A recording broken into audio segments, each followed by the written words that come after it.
In the year of 2000X, a super robot named Mega Man was created. Dr. Light created Mega Man to stop the evil desires of Dr. Wily. However, after his defeat, Dr. Wily created 8 of his own robots to counter Mega Man.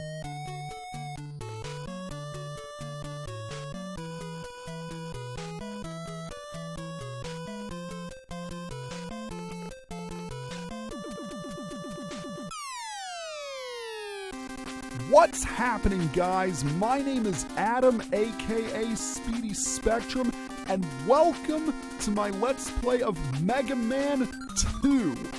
This is how a sequel is made. It improves on the original, it maximizes a console's abilities, and it's incredibly fun.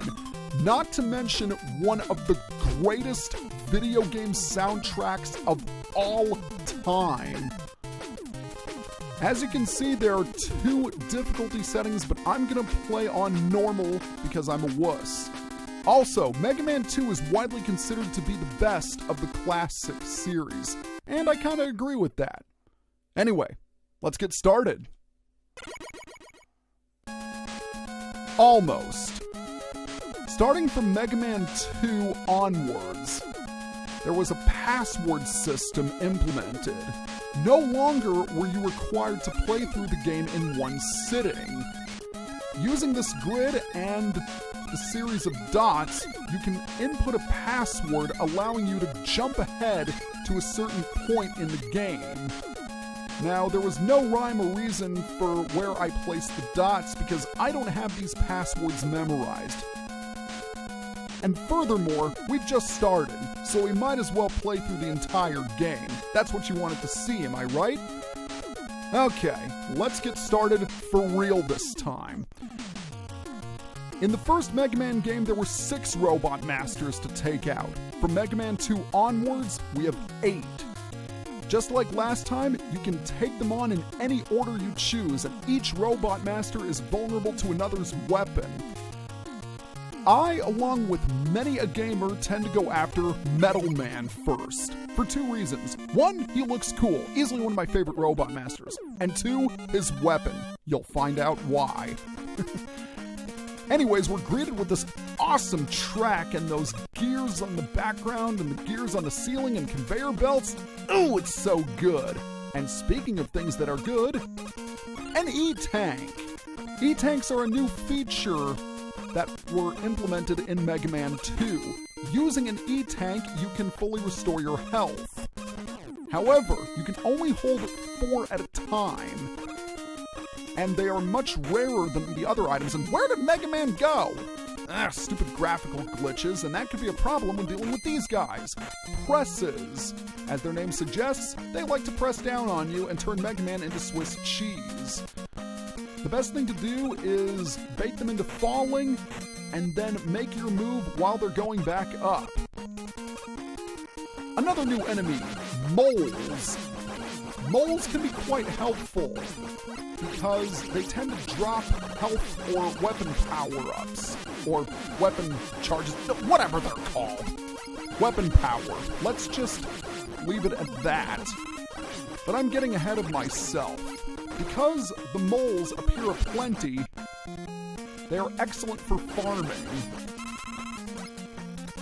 Now you want to be a little bit careful when on the conveyor belt because you'll have a tendency to run into moles as they're emerging from the ground. By the way, they can either emerge from the ground or emerge from the ceiling. So keep your eyes peeled. Alright, we've got a few more platforms to jump onto, and there is an extra life up there waiting for us. But sadly, we cannot get it because we don't have a certain item. There are 3 special items that we will acquire over the course of the game, named oh so creatively 1, 2, and 3. By the way, new enemy alert, Pieros. They ride on gears and move towards you. The Pieros are a little bit different on difficult mode because in difficult mode their gears cannot be destroyed with the pea shooter of doom. There are a few differences between normal and difficult mode. Namely, the bosses don't take as much damage from your attacks on difficult mode. And then there's things like these guys, blockies. In normal mode, when you shoot their eye, they are instantly destroyed. In difficult mode, their sections will separate and attack you as soon as their eye gets shot. That was close. That was very close. Another... He just spawned off screen. That's hilarious. I wasn't intending to do that, but I'm not complaining. This dude is a Springer, very similar to Gabiel from the first game. When you're on the same level as it will charge you. But I don't have to worry about that because we're at the end. And in Mega Man 1, you had to go through some enemies in order to get to the Robot Master. Not here, though. It's just a straight walk, or run, or whatever it is. I can talk about that later. Right now, we've got to deal with Metal Man.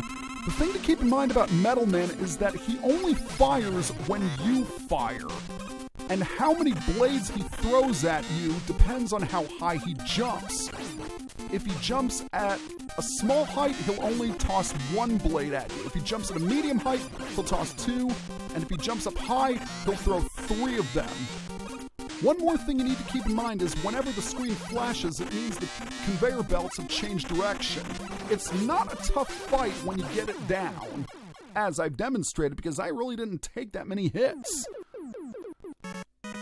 But now, let's get to the good part. The weapon you get from beating Metal Man. The Metal Blade. Without question, the most broken Robot Master weapon in the franchise's history. Why? 3 reasons. For starters, it can be fired in any direction. Secondly, it can take out almost any enemy in 1 or 2 hits. And third, it uses next to no energy. But it's not so broken that it makes the game unplayable. Far from it, in fact. I think it makes the game more fun. I will, however, try to balance it out with the other Robot Master weapons. Speaking of which, we're going to take on the second Robot Master in the next video. See you guys next time.